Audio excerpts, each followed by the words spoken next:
Athens, Ohio. Home to Ohio University, the first higher education institute west of the Appalachian Mountains. Built in 1804 and allegedly one of the most haunted places in the world. Hiram Roy Wilson Hall is a co-ed dorm on Ohio University's campus. It was built in 1965, and despite being one of the relatively newer buildings, it's become the heart of the university's paranormal reputation. Within Wilson Hall is the infamous Room 428. The story goes like this. In the early to mid-1970s, a student died under mysterious circumstances in room 428. From then on, students who stayed in that room heard footsteps and knocks on the walls and saw objects moving on their own, as well as disturbing apparitions and strange lights on the ceiling. In the late 1970s, a female student staying in the room performed astral projection, an esoteric ritual where the soul temporarily leaves the body. While astral projecting, the student encountered something terrifying, which traumatized her so badly that she ended her own life shortly after. On top of the student deaths, the surrounding area had 5 graveyards that, when connected, formed a pentagram, with Wilson Hall at its center. Finally, Wilson Hall was built on a Native American burial ground, which invited spirits to wander the area. On paper, it's a pretty spooky legend. Does it hold up under a closer look? Let's find out. I started my investigation with the deaths of the students. The story mentioned a student of unknown gender in the early to mid-70s and a female student in the late 70s. If a student died on campus, especially under mysterious circumstances, some news outlet had to have covered it. To this end, I decided to check both the local newspaper, the Athens Messenger, and the student-run newspaper, the Post.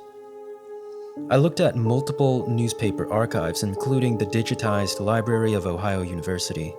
Keywords: Room 428, Wilson Hall, student, death, dead, dies. Range: January 1st, 1970 to December 31st, 1979. Results? Well, I learned of only 2 Ohio University students who passed away in the 70s. Neither were in Wilson Hall at the time of their death. The first was David Tishman, who died in a head-on car collision in April 1970. Records show that Tishman lived in Bromley Hall, not Wilson. The second student was Saad El-Masseni, who drowned while swimming in the nearby Lake Hope. After broadening the search, I found an article from 1995 claiming that Tishman was buried in Hanning Cemetery, one of the 5 cemeteries that made up the pentagram. A seance was performed there to contact him shortly after his death, and allegedly, candle wax dripping onto an Ouija board spelled his name out. The second part likely never happened. Tishman was a New York native who came from a very wealthy family, the same Tishman family who built the original World Trade Center. I highly doubt he would have been buried in a quiet, unassuming cemetery a few states over. Another internet investigator from before my channel's time also looked into this and found that there was no evidence that David Tishman was ever buried in Hanning Cemetery. As for El-Masseni, his body was returned to his home country of Libya. So, if no students died in Wilson, where did the stories come from? My search brought me to 1968. Word had spread around campus that Jean Dixon, one of the most well-known psychics in America at the time, predicted that multiple freshman girls in Wilson would be murdered with an axe on All Souls Day, a Christian holiday that happens right after Halloween. In truth, Jean Dixon never made that prediction, and nothing like that happened. It was an urban legend that came from Richard Speck's murder of 9 nursing students in Chicago in 1966. A localized version of that exact story, popped up at different schools throughout the late 60s and 70s. Safe to say that this was just a campus tall tale. The earliest mention I could find of Wilson 428 being haunted is on October 31st, 1978. An article was published in the Post which talked about events that happened a few years before. This is where we learn three names pivotal to the legend of Room 428. Susan Harrington, Sue Gochius, and Debbie Southall, who went by the nickname Ralph. Harrington and Gochius were resident assistants in Wilson at the time of the events. In 1974, a jar of cold cream flew across room 428 and shattered against the wall, scaring the residents who reported it to Gochius. According to Harrington and Gochius, in 1975, about 5 or 6 freshmen spent the night in room 428. A brick supposedly fell off a bookshelf and that woke everyone up. Scared, they invited a few more people into the room for company. Later that semester, Harrington talked about an experience she had where she woke up in the middle of the night to see a massive, out-of-proportion woman in her room staring into the mirror. The third student, Debbie Ralph Southall, is actually the student mentioned in the late 70s event of the Room 428 lore, the one who astral projected and saw something terrifying. Gochius and Harrington claimed that Ralph was always a little odd, being interested in the occult and practicing witchcraft. She had requested to move from her second-floor Wilson room into a fourth-floor room. But what later versions of the story get wrong is that Ralph didn't move into room 428. She moved into room 418. Gochius claimed she saw Ralph setting up an altar in her new room, putting on it, quote, candles, a petri dish of a blood-like substance, and a rock or a piece of bark from one of the 5 Peach Ridge cemeteries, end quote. In her own interview with the Post, Ralph denied all of this, claiming that her altar was just a red desk with candles on it. Quote, I moved to the 4th floor because I was curious, she said. I didn't practice witchcraft, I was just very interested in parapsychology. The altar was for my own meditation. End quote. Well, that was quite the stretch in details, wasn't it?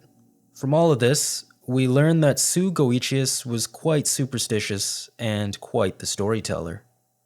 By 1976, Ralph had joined Gochius and Harrington in claiming there was paranormal activity in Wilson Hall. Outside of those three, only one other student on the 4th floor reported paranormal activity. Ralph claimed that there were 2 students on the 4th floor who were trying to summon demons, but she refused to name them. They even went to Maung Ji, an interpersonal communications professor, and also that is a Burmese man, just like me. Gochius and Harrington went to Professor Maung Ji, who had researched paranormal activity at Duke University before. In his own interview with the Post, he said that they seemed very frightened. He asked them for reports on their observations so that he can better help them. Shortly after that, Ralph allegedly performed a rite of some sort in the dorm, and the paranormal activity stopped. That's pretty suspicious, don't you think? The final part of the article talks about 3 student reporters spending the night in Wilson Hall. They roamed the 4th floor from 1:30 a.m. until about 11 a.m., and what happened to them might surprise some of you. Nothing at all. This article also mostly disproved the other aspects of the Room 428 lore. Remember the pentagram made up by 5 graveyards? Well, there are over 50 cemeteries scattered throughout the area. You could easily find 5 points to draw whatever you wanted and connect the dots. A university archivist even said exactly that in a 2012 interview. This explained why different versions of the story have different cemeteries that make up the pentagram. Some say that the 5 are Cuckler, Hanning, Higgins, Sims, and Zion. Another source claimed it was Sims, Hanning, Hunter, Matheny, and Slaughter. I looked on maps today and couldn't even find half of them listed. If a modern version of the pentagram story ever went around, I guarantee you there will be a whole different set of names. Also, from what I've read before, and it was a light reading, so leave a comment if I'm wrong, the center of a pentagram is supposed to be safe from spirits. If Wilson was at the center of a pentagram, why would it have the highest concentration of paranormal activity?